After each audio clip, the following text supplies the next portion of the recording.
Okay, good morning, everyone, and welcome to Coffee Talks this Saturday morning. And this is just a time when we get together to, let me look here. If you don't mind, could everyone mute yourselves during this recording? And thank you. This is a time where we just share nutrition and behavior information and some other resources to help you and your children. And if you haven't met me before, my name is Angie Horn. I own a small forest and farm school in Austin, Arkansas. And some of the folk on this meeting today bring their babies to our school, and they already are familiar with some of our habits but are eager to learn more because we haven't really gotten into a parenting component here, and we're moving more into that. So I see some more people trying to get in, and I'm going to try to make sure they get in. So just a second. Okay, I think I got them all in. And so this morning, the first thing I want to talk about is food. So one of the ways at the Forest and Farm School, and then in my personal family, that we get children to eat more food, first off, by show of hands, how many of you have trouble getting your children to eat real food or fruits and vegetables, things they need? Yes, that is the challenge of the times. I'm 57 years old and I have grown children and grandbabies now, but I can remember the challenge in my home when they were young. And then also now with Astrid, she's a pretty good eater, but she can be tricky just about anything. And sometimes it'll melt over into the food. So one of the things that we've learned, one of the really good hacks is to just, instead of calling food that we really get a lot of pleasure out of, but not necessarily nutritional value, is instead of calling it junk food or calling it cheap food or anything like that, we just call it play food. We call it play food, and it's allowed, but it is allowed in small portions, and it takes away the novelty, the mystery, and I'm going to create some drama around this because I can't usually have it. Let's see if I can get some of this going today. So what we do is when it's mealtime or when they ask for it, we say, sure, what did you ask for? Yes, I will put some of that on your plate at lunch. So for example, the other day was Easter. So some children got some candy in their Easter basket. Well, Astrid and I were playing around in her house, and she saw some little miniature Kit Kat bars up on the counter in this fancy little container. And she said, Graham, I want one. And I said, well, see what your dad says about that, because thank goodness he was home then and helped me to remember what we do. And he said, sure, we'll put that on your plate at dinner time. And she goes, oh, okay. And she took off. She accepted that answer because it's their answer. And so just get little portions, small cookies or that they like, or small candies, or something you've packed full of nutrition from a different recipe anyway that makes it look like it's something really a sweet treat.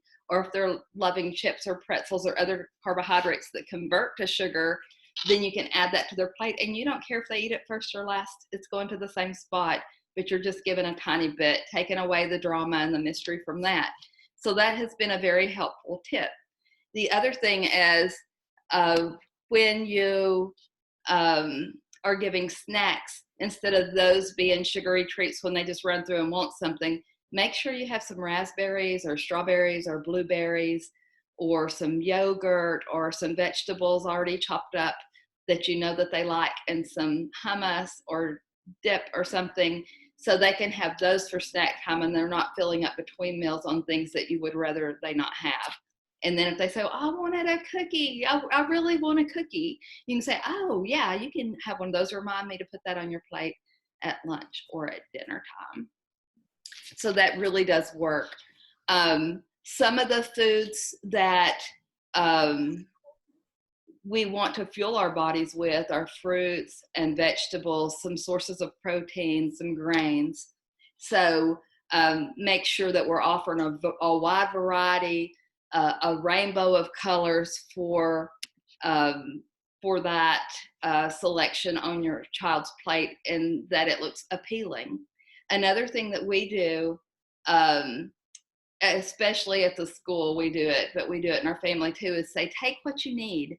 If they're starting to fidget or want to get down, we eat family style at the school, we eat family style at home. But if they're fidgety or wanting to play with something, we'll say, be sure and take what you need, because the next time we eat will be snack time after you wake up from your rest. Or if they're wrestling around at snack time, be sure and take what you need so your tummy's not growly, because the next time we eat, it's going to be lunch, and then stick to it. And if they come to you complaining in an hour that they're hungry, you can have some true empathy and say, I know you were so excited playing, or you were so excited singing that you didn't get enough fuel for your body, but we're going to try that again at lunch. So be sure when we eat to take what you need to get you to the next snack. And we are just continually giving information that makes sense to these kids so they know what's best for them, and then they're learning to make choices. I heard Blair talking to Astrid a couple of days ago. Astrid just turns 3 in February, and she didn't want to put socks on with her shoes. And she said, tell me what we already know about wearing socks and shoes. And then she started singing this little song that they had learned together about stinky feet if you don't have on socks and shoes. So that it just completely took away the argument, and Astrid ran to get her socks and shoes and started putting them on. But just educating in a way that we would educate an adult is so helpful. One way we bridge the gap between what we eat and what we should eat is with this resource of fruits, vegetables, and berries that are in a chewable or a gummy form. Now, these things that these resources I'm about to share with you are a big hit with the kids. They love them. These foods have a food label, as you can see. It's not a supplement. It's genuinely food. And if you live in a state that doesn't charge sales tax on food, then you don't pay sales tax on this. These are a really good way to bridge the gap between the 3 of these blends. You can have 30 different fruits, vegetables, and berries flood in not only your brain, but your child's brain as well. And there is a way to get them free for your child for 4 years. So whoever invited you on, talk to them about that later. Another good resource is a shake mix. And we're going to talk about some recipes here in a minute. And this comes in chocolate or vanilla. It tastes really good. It has another 15 to 17 different vegetables in it. And it's things I don't usually put in my shopping cart when I go to the store, or that I don't usually put on my plate, of alfalfa sprouts and beet sprouts and ancient aromath or pumpkin or pomegranate. Some of those things, sometimes I have it, but most of the time that's not what I'm shopping for, but I get it every day, and usually twice a day in these shakes. And sometimes I just shake it up in a little bit of nut milk, or sometimes I'll add it into my blend tech and throw in a few handfuls of spinach and some frozen berries for a smoothie, and some other things I add, or flaxseed or chia seed or those kinds of things, just for another boost. But it's just power packed. And these have, let's see, 13 grams of protein and 8 grams of fiber. So if you have poopy issues with your kiddos, these will help move that stuff right on through their system, that and the chewies. But this is a really good resource. And then one other way we bridge the gap is with omegas. And these omegas, there are 3, 5, 6, 7, and 9. And they're made from the plant source instead of fish. So they do not give you a fishy aftertaste. So a lot of people love to add omegas. So let's move on. Let's talk about some behaviors with children. And I have some resources for that as well. So one of the things that I like to start this talk off with is talking about how important things are to children, just like they are to us. And I use my family for an example for a lot because that's spend a lot of my time with. But Zach is Astrid's dad. He's my youngest son, and he hurt himself building her a play space in the back the other day. He hurt his back pretty bad. And that same day he come into the house and he was trying to get Astrid to help him put the grapes in the fridge, but he couldn't bend down to get the crisper door open. And in the meantime, she opened the freezer and saw some ice cream and she wanted it. And he said, finally he went, stop. And she said, you stop. And he said, I just took a deep breath and thought, wait, would I talk to one of my colleagues like this? Would I tell them to just stop? Unless there was a big emergency, I wouldn't. I would talk to them with respect. So I took a deep breath and said, Astrid, is there something you need to tell me? And she just looked up at him and said, no. And they both walked off and it was over. But using those communication skills. And so I like to give the example, if you were wanting to go to Hawaii and it had been a lifelong dream to go to Hawaii, and I knew you and knew that was your dream, and you had just been involved in a very serious car wreck, and I come up on the scene and started saying, hey, I just got the most incredible bonus and I've decided to pay your way to Hawaii and you can take your whole family, including your parents. Don't worry, I've worked it out with your boss and your husband's boss, and I'm going to pay your bills while you're gone too. I'm going to pay your tickets, all your meals, all the excursions you want to do, and you can stay a month. You wouldn't care. Because of the chaos of that wreck, you'd be going, we can talk about this later. I got to see if my kids are okay or if the next car is okay. That's the same kind of chaos that's going on in your child's brain if they really wanted to blow bubbles, but they tipped them over and there aren't any. Or if sister came by and knocked their blocks down and they had just worked so hard to build something. That is that important to them. They're in that kind of chaos in their brain. So the most important thing to do before you give them information is to take a deep breath. Now, this is something I practiced when I used to teach adults. I traveled coast to coast as a corporate trainer, and I taught a lot of Covey stuff. And you guys may be way too young to remember Stephen Covey and the 7 Habits of Highly Effective People, but that was one of the courses I used to teach. And one of the mainstays of that course was to teach people to bridge a gap between, or create a space between, stimulus and response. That is, someone says something or does something to me, and I create a space before I respond. And that's exactly what we're teaching very young children in our Forced and Farm program. It's more than anything they'll ever learn here is how to regulate themselves and to create that space. So we teach it in a couple of ways. One is we teach them to stop or smile, take a deep breath, do it with me, and relax. And we do it times 3. Then if they've gained their composure, then we can go ahead and give information. If they haven't, we continue to do that. Another thing we like to do is blow up a balloon. So we will say, do you want to be a star or blow up a balloon? And they choose, and then we do this. And we let the air out, and who doesn't like a good spit? Like, we're not allowed to do that any other time except when we're letting the air out of our balloon. So by the time we've blown up 3 balloons, we usually have enough oxygen flow into our brains to make good decisions and to create enough space to get information. If your children are older and they're not going to want to smile, take a deep breath and relax, or blow up a balloon and relax, this is a skill that works for older children and adults. And I've been trying to remember where I read that. I read 3 to 5 books a week, and so sometimes I lose track of where I get information. But one of the skills, and I was having a particularly anxious day one day, and I was out in the field helping my husband stay safe while he was doing something with a hair, and I was reading it, and I thought, I'm doing this right here. I don't care if he thinks I look like a goose. So it's lift your face to the sky and smile and take a deep breath. And it's nearly impossible to have a negative thought while you're in that position. I've tried it and it's worked so many times. So do it times 3 with those older kiddos, or do it with yourself, especially if you're heading to break up an argument or to help someone with a mess or to do something. Get your own composure before you get there to them, so you decide what skill you really want to teach these children. Do you want to be large and in charge? Do you want to add to their chaos and escalate? Or would you like to bring things down to caterpillar calm and take a deep breath and teach a skill set to these children? So these resources that I'm talking about here, it's Dr. Becky Bailey. in her, she wrote this program. It's called Conscious Discipline.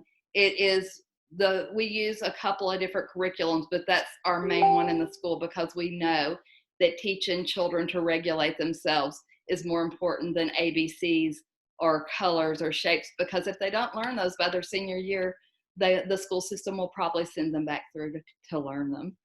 But this learning to regulate our emotions has to happen at an early age. Another thing we do, and I have parents talk to me about it sometimes, is, my child is outwardly defiant. Kat was on the other day. She's got a new baby. She's got a toddler who just had a second birthday while the school has been closed down. And then she has Emma, who's either 4 or 5. Well, Emma wanted to go outside, and she was nursing the baby, and Dad was getting the toddler to sleep. So Mom said, no, you can't go outside yet. We'll go in just a moment when I'm freed up. And she said, no, I'm going, and opened the door. And she said, what do I do? So here's some suggestions on some things that I've learned with Dr. Becky Bailey. One is to create a safe place. So you can create a safe place in your home. It's not punitive. It's not timeout. It's a place to go get your composure, for your child to go get their composure. And you introduce it to them when things are going well. Same with the breathing techniques. You play with those when you're having a play fun time, and then you can bring them in when you need them. But the safe place can be a pillow under a table. It can be a pillow behind the recliner. And it can have some things like a mirror, some happy lotion. So when they rub that in, they're actually giving themselves a calming massage and having a scent of something that is calming. The mirror is to look at their own emotion and decide how they feel. Am I feeling mad? Am I sad? Am I frustrated? I love to hear my little guys run around, and I'll say, you look like you're really sad. No, I'm frustrated. So they're learning these words and how to connect them with how they feel. And the mirror helps bring that into perspective. There can be some little books there, some pictures of some nature, very natural pictures, nature scenes from your own lawn, your own pet, your own grandparents or siblings, whatever brings calm to these children. And often I even have pictures printed out of moms and dads. We do it for Astrid too, so they can hang on to them if they're missing them. And so those are good ideas for safe places. Remember, they're not punitive. It's a place to go get their composure. If you're an outsider like me, like I'm going to be outside all the time, and Stephanie is too, then you can create a safe place in a place you generally are with children, and they know that that's what it's for. So if they're doing things that are hurtful, even screaming at you or tantruming, and they're not ready to take a deep breath and relax, or they're hitting and you've said, hey, I'm not feeling safe. I just noticed you hit your sister, and look at her face. She's not feeling safe either.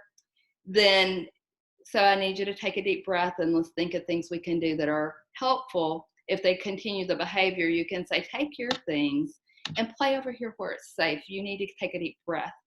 And if they say, oh, I'm feeling safe now, I don't want to go, you can say, well, I'm not feeling safe. And I'll let you know when you can join me, but take your things. You're not in trouble. I just want you to play separate so we can enjoy ourselves too. And if you're on an outing, you can fill a backpack full of things to pull out. And it's not things they have access to every day. These are special things for your safe place. So we have found those things so helpful. What else? When you're giving choices, give two, either of which delight you. So if someone is wanting to go outside and play, we'll go back to Emma. I encouraged her mom to get a couple of activities to keep by her nursing chair that aren't things that Emma typically gets to do. And she can say, oh, we'll go outside in just a moment when I'm through nursing your brother or your baby sister at Sydney. Here's 2 things you can choose from to do. And so then she can choose 2 of those things and get engaged in something she doesn't normally get to have. Or she can say, you can choose one of these choices, or you can go to the safe place and read. You decide those things. So keeping it safe, trying to keep a check on time here so I don't make this too long for you guys. So the other day, I shared some resources for recipes. Are you interested in an appealing looking lunch or snack or whole day menu for your children. There is a girl, and I'm going to share my screen. Her name is Jennifer Anderson. Some of you may already follow her on Instagram, but Blair, my little daughter-in-law, told me about her. And so I'm going to bring up one of her days of menus. These are menus I actually bought from her. They didn't cost a whole lot of money, but they are so appealing. I wanted to just share you a picture of some ideas, and then if you want to follow her on Instagram, you can. Let me share this screen and bring up.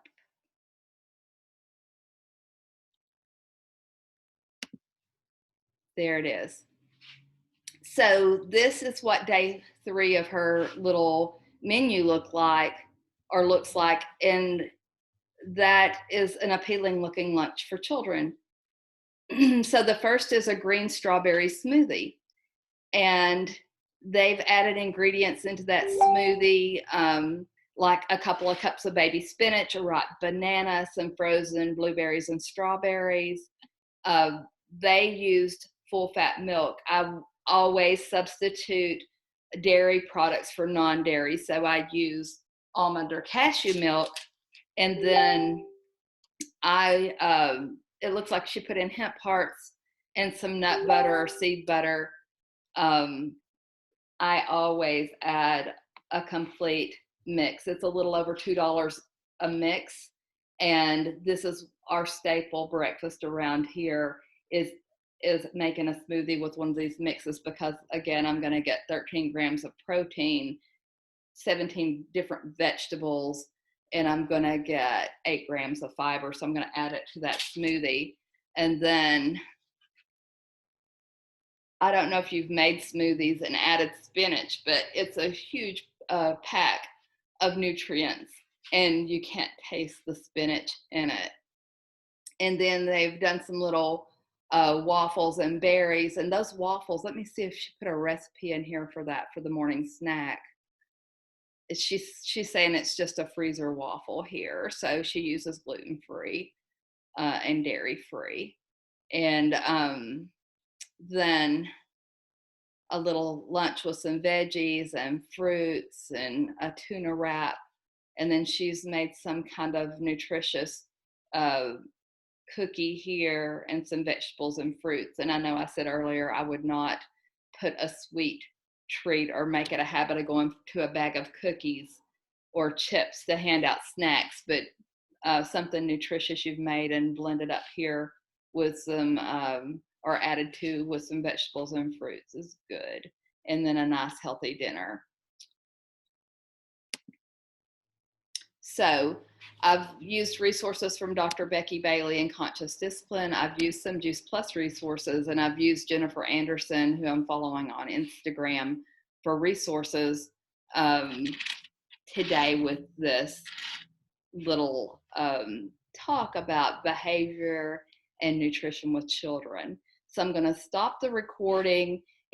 Before I do, I'm going to say, if you're watching this and it's recorded, I would love some feedback on this recording about some other things you would like to learn about, some behaviors that you would like addressed, or some more nutrition ideas that you'd like to address. And I'm even thinking about doing some little children's recipes and cook shops with them, where we can make some smoothies together. Or I joined one that our Juice Plus company put on yesterday, making hummus, and we can certainly make hummus together, some little puddings, which we often do with this shake mix. So I'm going to stop this recording.